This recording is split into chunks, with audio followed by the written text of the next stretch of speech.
SAMARTHYA YOG Peeth Trust. Hello, everyone. Today, it's my honor and pleasure to introduce you to SamarthGuru, also known as Dr. Asim, a qualified medical professional and a well-known spiritual master and proponent of Vedanta. We are so honored to have you with us today, Dr. Asim. Dr. Asim follows the teachings and principles of the great Adi Shankaracharya, and I'm sorry if I mispronounced that, and was ordained at an early age. He is known for his humbleness and simplicity. Dr. Asim, upon post-graduation, practiced medicine and worked as a doctor in prestigious institutes with a reputation for providing free treatment to poor patients. Selfishness is one of his noticeable divine qualities, and he sees himself as an instrument of God and his gurus. He is currently based in London and travels across the globe for discourses and sessions. His organization has presence in the USA, in Europe, and throughout Asia, and he has been invited by and presented to many prestigious institutions globally. In fact, when putting together the introduction for Dr. Asim, I realized that I could talk so much about him, his lineage, his achievements, places he's talked to. But really the best person to do this is Dr. Asim himself, because he is the one that you're here to listen to. So Dr. Asim has dedicated his life to serve humanity. We are very fortunate to have you with us today, Dr. Asim. Thank you so much. Over to you, Dr. Asim. Yeah, thank you. Thank you, everyone. Thank you, Chair, and thank you, Margaret, for the introduction. And I'm really honored to be amongst you. Your prestigious organization to present this introduction to SamarthYa Yog. Admin, if you can please try and share these slides, please, just to check that before we get started. Yes, thank you very much. I'm not going to go too much about myself. I think we're here to understand that what are the secrets for healthy, happy, prosperous, meaningful life. Everyone is after happiness, but not many of us, when we look at our lives, we find that we are actually happy. We've got so many sorrows surrounding us. So I'm really very grateful for having this opportunity, and thanks for having me here. I think without any further ados, we will crack on with what I wanted to discuss today. I'm just conscious of time. I've got 20 minutes, and it's a huge topic, in its own, and we'll see how how this interests you, and if time allows us, and we can do more sessions on this, and if this is something of your interest and it helps you, I would request everyone to listen carefully, be here for 20 minutes. I know we have lots going on in our minds and in the backgrounds. I would suggest that if you are here 20 minutes, be with me for 20 minutes, and this could be one of the life-changing events in your life, and maybe best 20 minutes that you have ever spent understanding yourself, happiness, and purpose of life. So let's get started. SamarthYa Yog is a blessing by my guru, who initiated me in Advaita Vedanta. I've been coming from a medical background. It always intrigued me that how human mind, human body works, and what is the pursuit of happiness? Are we pursuing happiness, and has anyone ever achieved happiness in life? And the same quest was there was an inquisitiveness and amongst our sages to find out. They had all the wealth in the world, but they still went to Himalayas, went to forest to find out that why they don't feel happy all the time. And this is a very eminent question, for any intellectual person. For a mediocre intellect, they will live their life as other people live. But when you have that intelligence to understand that why I toss between sorrows and happiness all the time, can I be happy all the time? The answer is yes. An answer to that is Vedanta. So I, by grace of God and Guru, used the knowledge that I gained and the realization that I had and integrated that with the medicine, with neurosciences, with modern psychology, and have come up with some idea and practices that people can adopt in their day-to-day life and be very happy. Again, there is no cost involved to it. It's all selflessly done. We have helped more than 1 million people, and we're growing by the day. If you want to be part of this initiative, I would strongly suggest that you get in touch with our admin team who are here today, and there will be some details passed on to you after this session. Be happy and spread the happiness. And when you do things without any selfish reasons, I think it makes you very, very, very happy. So before we understand, what are the secrets, let's understand what the terms mean. We have a project where we're working with lots of governments in different countries to bring this understanding of brain, mind, body, hormones into primary education, where we can understand how our brain works, how our mind works, why I feel the way I feel, so that because our brain is the driver. It is like you are driving a Ferrari, but you don't know how to drive, you will meet with an accident. Similarly, we don't know how our brain works, how our mind works, what do we want in life, what is the purpose of life, and we continue to imitate others in pursuit of happiness, and which is a very much Western concept of pursuit of happiness, which is very different from Vedantic understanding of happiness. The happiness lies within yourself, is the state of mind, and being self-aware will take you there, not the pursuit of it outside. So let's try and understand these some terminologies here that we're going to use, and then obviously in coming sessions we will dive deep into this topic. I will start with a very small story, and it has a relevance to what we're going to talk today, and I will conclude that towards the end as well. So there was a lioness in a jungle, and she was heavily pregnant. She was very hungry because she hadn't eaten for weeks and weeks. So she was very weak and frail. One day she saw a flock of sheep in a green pasture, and she tried to chase them and pounced on that. In doing so, she gave a birth to a baby lion, but in the event she died actually. So there was a mother sheep that had she took care of that cub, and they took that flock of sheep took the lion cub with them. Years passed. The cub grew into a very handsome lion with a big mane and a big tail and beautiful mane. One day and it ate grass, and it bleated like sheep, because obviously all that he has seen in his life was sheep around him, nothing sort of any lion or anything. One day, an old lion was trying to hunt, and then he saw this a flock of sheep.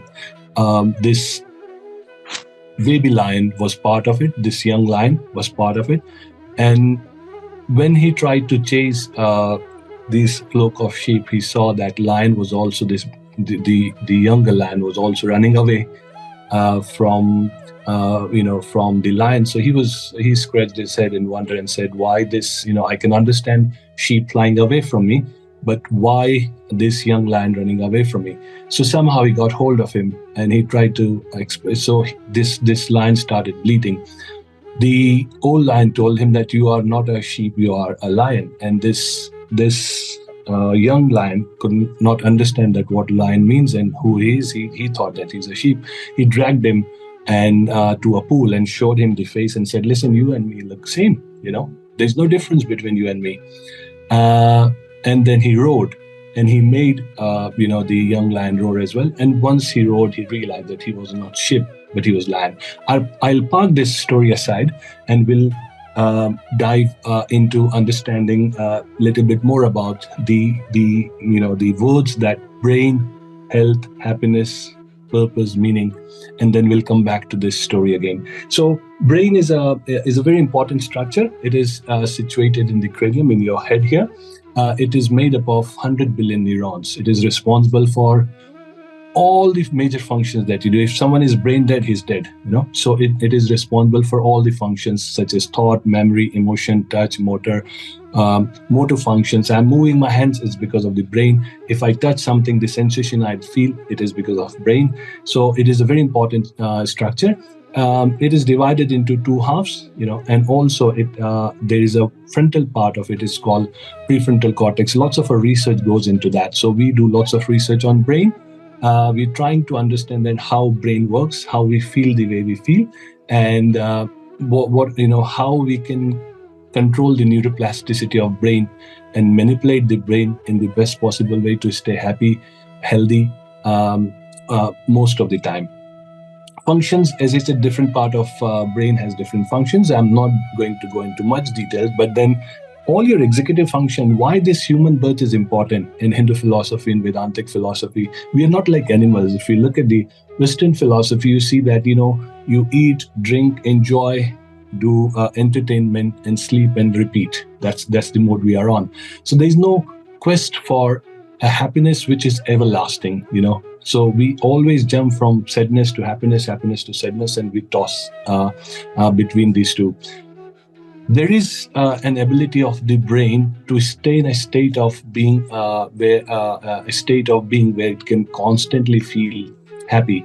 The medical part of that there is a hormone called serotonin which is responsible for longer happiness, and the dopaminergic activities that we do, like suppose playing with your mobile, drinking a cup of coffee, having a hot shower or drink. So for time being, you get some release of hormone that's called dopaminergic activity. But dopamine is dopamine. This is chemical which gives you a short burst of pleasure. So brain is responsible for various functions. We are very similar to, our brain is very similar to animal brains, but the green part that you see on the screen, the prefrontal cortex, is very exclusive and, very developed in humans, which is responsible for all the executive function, which is planning, decision-making, memory, understanding, cognition. Cognition is understanding of the self and the surrounding. That's where most of the modern philosophy, science, lifestyle fails, because we need to understand ourselves first before we understand our surrounding. So our identification of self is very diluted in a sense, which I will cover in coming sessions.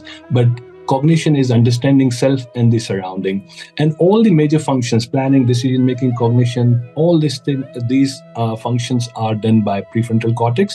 But we live a stressful life which reduces the functionality of brain.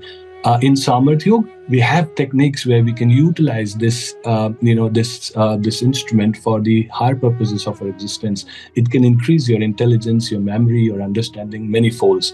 And we've done it with hundreds and thousands of patients and subjects as well. So to the next slide, please. What is health? Mainly we think that, disease-free state is health.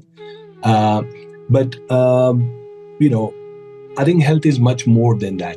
In medicine, you say that generally it is defined as a state of physical, mental, social well-being. Yes, it is true. But in a deeper sense, in Vedanta or in our philosophy, it is called in Sanskrit as swasthya. Swa means the true self. So as we will move, forward into this presentation, you will understand that when I say I, it means the inner self, not the mind-body complex. So when you are who you are Satchidanand. That means you are consciousness, existence, bliss itself. When you are established in your true self, you will always be blissful. You will be free of anxiety, competition, comparisons, diseases, disorders, psychosomatic disorders, because in Advaita, there is no one else to be afraid of. There is no one else to be competing with. So what it does is that it gives you such a state of blissfulness that you're constantly in bliss. So when someone is established in their true self, that is what swasthya means. Next slide, please. Happiness, again, we don't know happiness. I'll be very honest with you. We have not given thought to it, that what happiness is and what happiness means. So, and our understanding from Western point of view is very shallow on happiness. We confuse happiness with pleasure. And in coming sessions, I will cover that more and more. But it's a emotional state of well-being, which can be identified with positive or pleasant emotion, ranging from contentment to intense joy. And in a spiritual sense, what our sages were looking for is a continuous stream of blissfulness. So unbroken stream of happiness. Because if I become happy sometime and sad sometime, it wasn't acceptable to them. They wanted to be happy all the time, no matter what external circumstances are. Irrespective of external circumstances, I want to be happy, and it's your birthright to be happy. So in America, the Constitution says that it's everyone's right. The pursuit of happiness is everyone's right. But when we're pursuing happiness, we need to understand what happiness is. And I will cover that in my second session in depth, that what happiness actually means. So in a spiritual sense, in real sense, what is a state of blissfulness which is unbroken? If it is broken, it is not happiness, it's a pleasure. So how you differentiate pleasure between happiness is long term, it's long lasting, it's everlasting. Yo bhuma tatsukam na alpamasti. That means what is, you are happy sometime, then you're sad, then you're happy, then you're sad, then it's a broken chain of happiness. You will not call it as a true happiness, which you can put it in the category of pleasure. So happiness is long lasting, satisfying.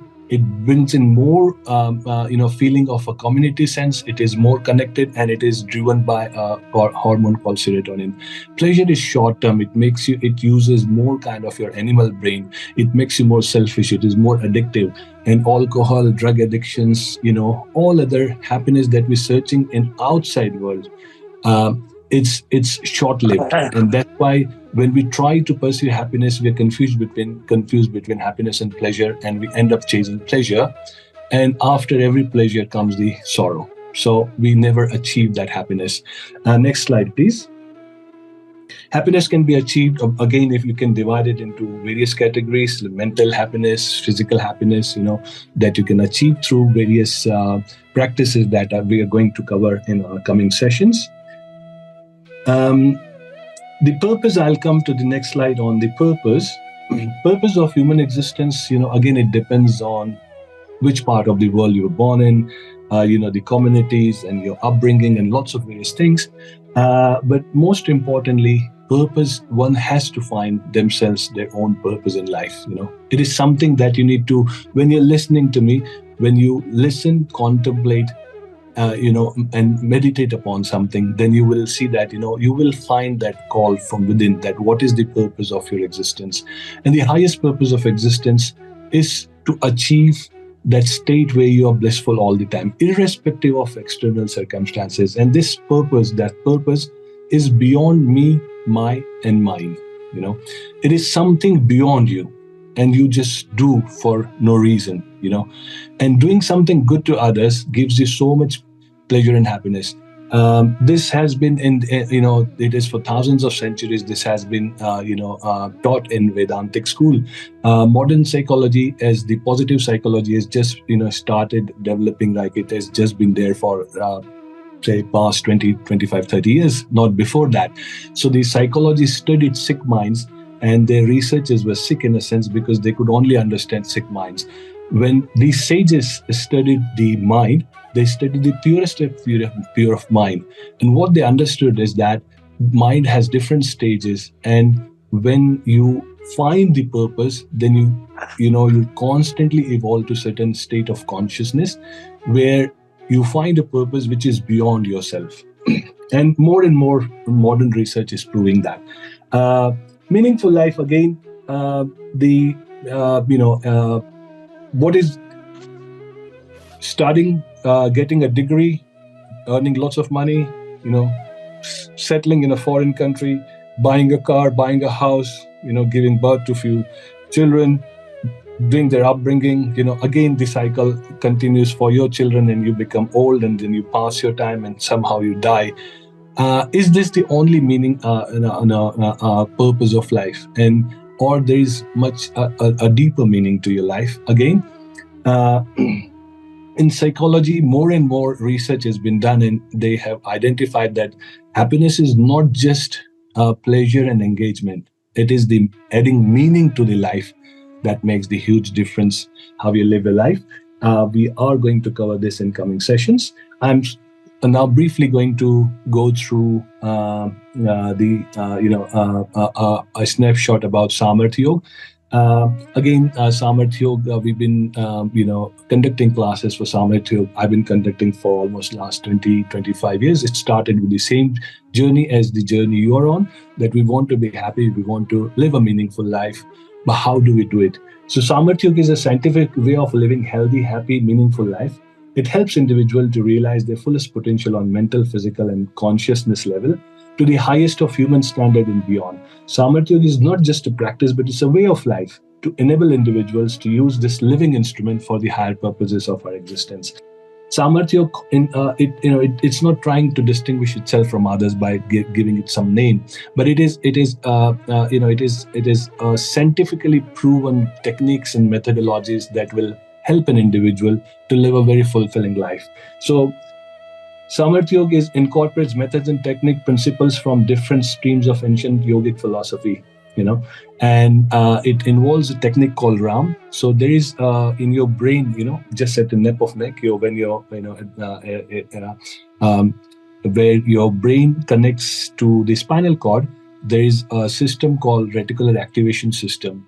We have, we've been working for last 2 decades on these techniques where we can use this reticular activation system. It is hugely responsible in consciousness, and there are different neurons that goes through to and fro from your brain, which controls different parts of your brain. So for example, amygdala is a small almond-shaped structure in your brain, which makes you when you see a danger, it makes you aware of the danger, and you take a decision based on that, whether to fight or fly or reward recognition. There are the various centers in your brain.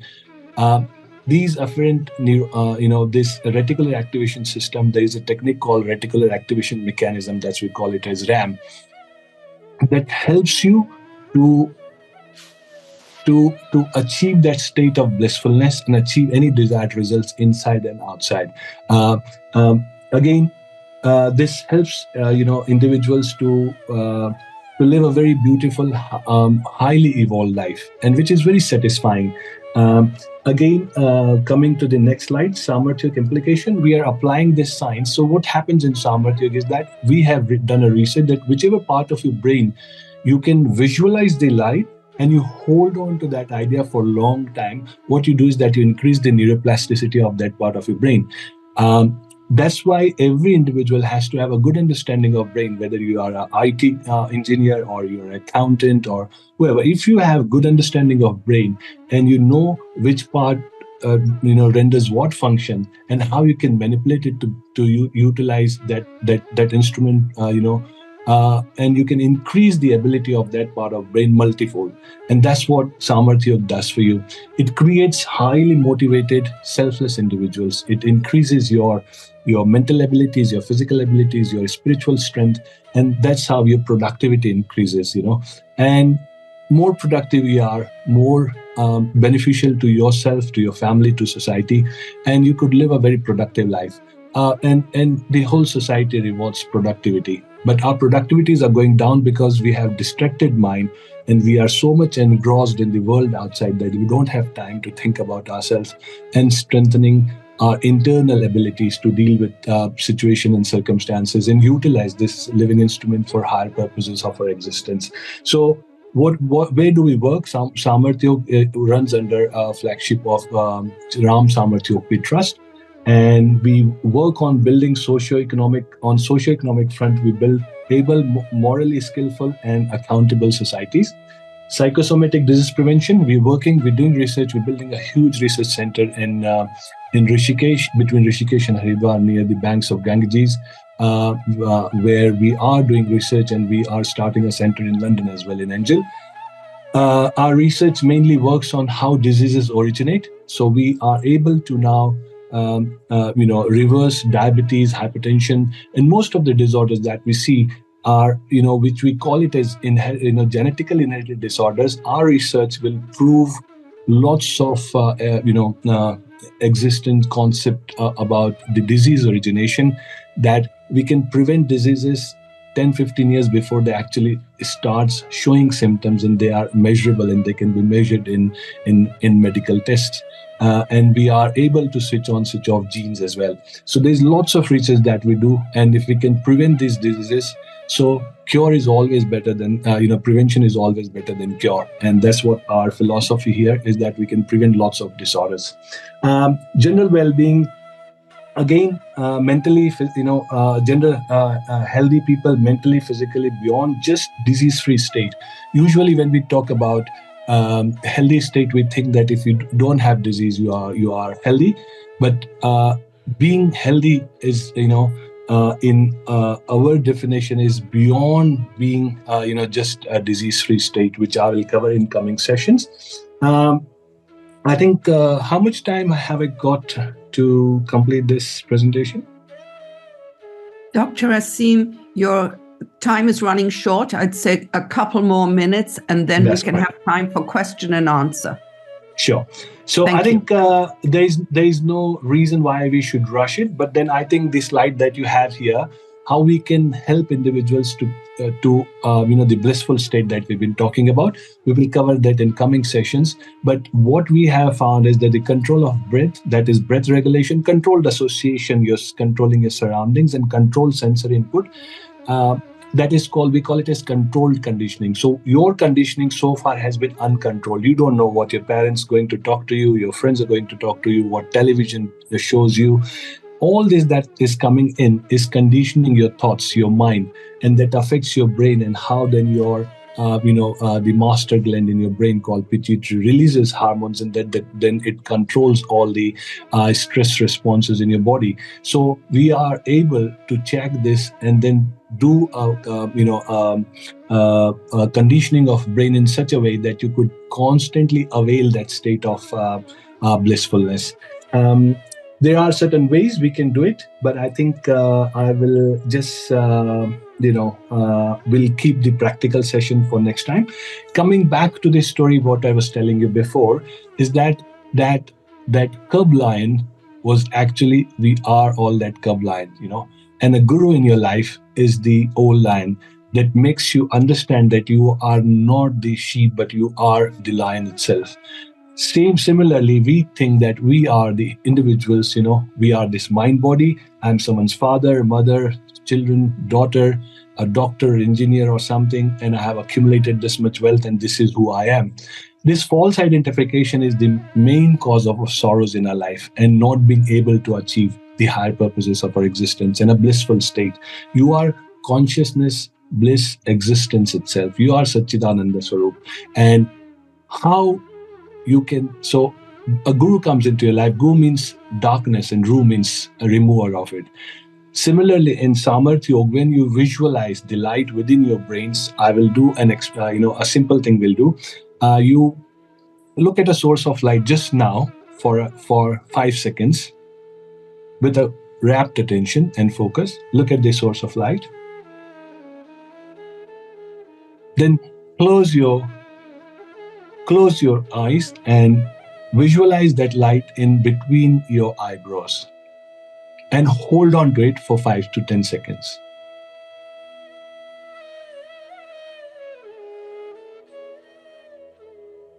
Wonderful. Now you can open your eyes. You will see the part of your brain, this is prefrontal cortex, responsible for decision-making, planning, execution, understanding, cognition, intelligence, all the executive functions. The more you can visualize brightness and light there, more neuroplasticity that you see. Modern science never believed in neurogenesis. Now they're saying that there is a like you do develop new connections, better connections, more connections you have, better your brain works. Similarly, in any part of your body where you can hold on to ideas, so we call it as conceive an idea, visualize, and then you plan, and execute or exercise. These are the 4 stages that we're going to cover in coming sessions. But it was just a practical example I have given you. If you sit down in the morning, every morning, look at an idol, you believe in, or look at the source of light, look at for 5 minutes, try not to blink your eyes, close your eyes, and then visualize that light in your forehead and see what happens. Miracles will happen in your brain. So I will just conclude again by saying that it's been a pleasure. You invited me to this talk. We are, the whole purpose is there that, we all need a mentor or a guru in our life who can tell us that what we're living, and we should be, you need a certain level of intelligence and a courage to challenge yourself. If you are happy in the mundane life that everyone lives, then these sessions are not for you. But you're intelligent enough and courageous enough to challenge yourself and say, I want happiness forever. I want to be blissful ever, no matter how my external circumstances are. Sometimes favorable, sometimes not. Doesn't matter. I want to be in a state of constant bliss forever. And these sessions are for you. I end here again, and I thank you very much for having me here, and I look forward to any questions that you have. Thank you. Thank you. Thank you so much, Dr. Asim. We greatly appreciate your presentation and what you have to teach us. So I particularly enjoyed the easy image that you put in our minds of the sheep and the lion, and especially of the lion bleating. And how you wrap that in at the end. Thank you. It's amazing how you can form an image with that and relate to that. So thank you for that. Let me just look at the chat over here and see if we can take a few questions. So there is a question over here which says, why does this false identification exist? And why are we so far from it? And personally, I love that question because I can relate that we all have this false identification. So what is the purpose of this? There must be a purpose for it, Doctor, because it wouldn't exist otherwise. So Sure. Please, thank you. And I think it's a brilliant question, and I think it's very thoughtful. And I think what I would suggest, maybe I don't know how your formats work, but 20 minutes is a very short duration for me to fit in lots of, these are called hard problems in life, even in, the people who do research on this.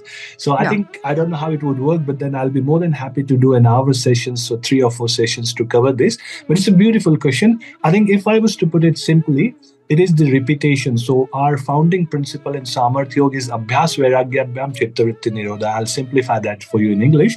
Abhyas means practice, and Vairagya means non-attachment. That means, Vedanta says that you are observer. You are not the part of what is happening. So as soon as you dissociate yourself from the happening, what happens? That calm, that bliss, that blissfulness automatically come to you. I'll compare this with the sleep. When suppose you fall asleep, and it's so you go through different stages of sleep. But when you go to the deep sleep, what happens? You forget you are a male or a female. You forget what age you are, what caste, creed, religion, what country you are from.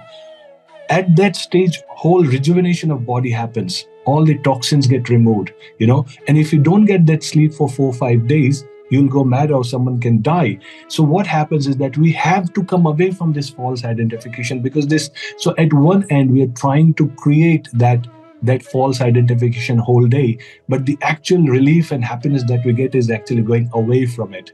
So why it happens is, again, I've given you the example of this lion sheep, is that the surrounding is that we imitate. We have been imitating people, how others have lived, and we have not contemplated enough.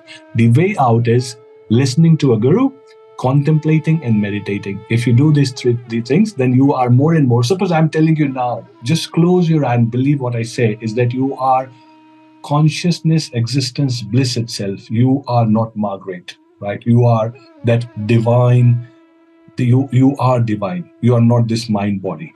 Now, if you start believing in that, what will happen? The exact phenomenon will start helping you to believe that you're divine. And gradually, more and more you do, more and more you get away from the false identification, and more you know that who you really are. And it's all depends on the repetition and non-attachment. If you use that to dissociate yourself with that, then you definitely, we live in different realities of mind. And again, it's a very in-depth question, but it's a brilliant question, and I hope that my question, my answer addresses it then.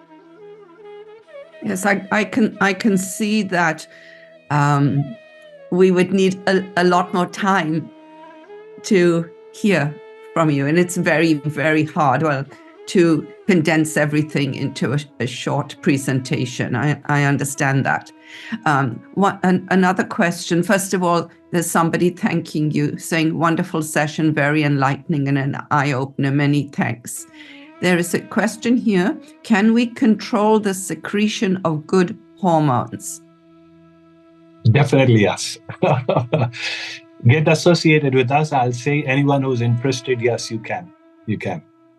The whole chemistry that's going on in the body is based on, so suppose if a deer sees a lion, what happens? It thinks that a danger is there, right? We have created lots of lions in our life, of mortgage, of job, of relationships, and we're constantly afraid of it. So this increases cortisol levels in our body. And when we remain in increased level of cortisol, then it makes you more prone of getting genetically inherited disorders. It reduces your immune system. It shuts down your immune system. It shuts down, it causes clogging of your arteries. It causes hypertension, diabetes, eye problems. It causes reverse cycle of calcification. That means your calcium should get deposited in your brain, in your body, in your bones, but then it starts getting deposited in your brain. So you are already stressed, and then it further hampers your ability to make decisions. So yes, these can be controlled. And as I said, that when we will do sessions, within 15 to 20 minutes, people feel that they are different. They change personality. They are reborn. It's just they need to work on that again. Even the simple exercise that I've given you, if you do it for 3 weeks, you will see that you're a different person. And more you go into it, more you'll see that you're not faced by the circumstances. So I'll end with this quote. There's a quote I have here, that the difference in greatness is not of the circumstances, but is the ability to react to the situation and to the situation. Great people don't have different circumstances. They have different reactivity to the circumstances. Wow, that's a powerful quote. Before we end, I have one question which I'm going to ask you to clarify. The little practice that you gave of looking at the light and just for a little bit and, holding that. Yeah. Is that when you say looking at the light and holding that, are you saying literally looking at a light source and holding that and taking that into your day? Or can it be looking at something and forming an intention and taking that into a day? So I'm differentiating. Yeah. No, I think it's a great question again. Looking at light will help you more. You can look at anything. You have beliefs. So people who believe in deities, now believe in a God with form, they can look at that and then close eyes and visualize that. So there are different aspects to this practice. What you're doing is that people say, oh, we're meditating, we are going to meditation, and there are hundreds and thousands of classes people taking and millions of people meditating. But those who are teaching meditation, they can't meditate because they don't understand, So before meditation, you have to prepare yourself for the meditation. And how it works is that this is called dharana. So when you look at something for some time, then you are able to cut off all the ripples that are happening in mind, the modification of mind, and you have centered it to one. When you center it to one, and then after looking at it, you are able to. So suppose if I'm looking at your face, Margaret, and I can look at you and I close my eyes, because of the practice I've been doing for few decades, I can see you as exactly as I can see you with open eyes. We want to go to that stage. When you are able to hold on to an idea or a thought or an image for a long time, you're increasing your mental ability. What modern life is giving you is distraction. So it makes your mind weaker. That's what we understood, that if you can focus and hold on to that idea and what will happen, eventually it will fade away. So you look again and then you do again. You look again and you do again. And if you can do that, and you will see gradually you are able to. And when we can take people out of depression within few months, which even drugs don't help them, but we are able to do that because we give them an image of a deity which is beautiful, and a power, which they believe in, and they just visualize it, then they see that whole deity within themselves. Now the sense of identification is changing, what we were talking before, that you're not identifying yourself as a poor self, miserable self. You're identifying yourself as a divine, with divinity. And your secretion in your brain, then you have more serotonin, endorphin, and enkephalins. Your whole existence change. So yes, you can look at anything, but looking at life will help you to get better results. Thank you. Thank you so much. Yes, it will help you see that you're a lion and not a sheep eventually. Yes. Thank you. Thank you very much. I wish we had more time. Yes. There are many things in the chat thanking you over here, but we are out of time, and sad to say. So, Dr. Aseem, thank you so much. Thank you for doing this. My pranams to everyone. Thank you.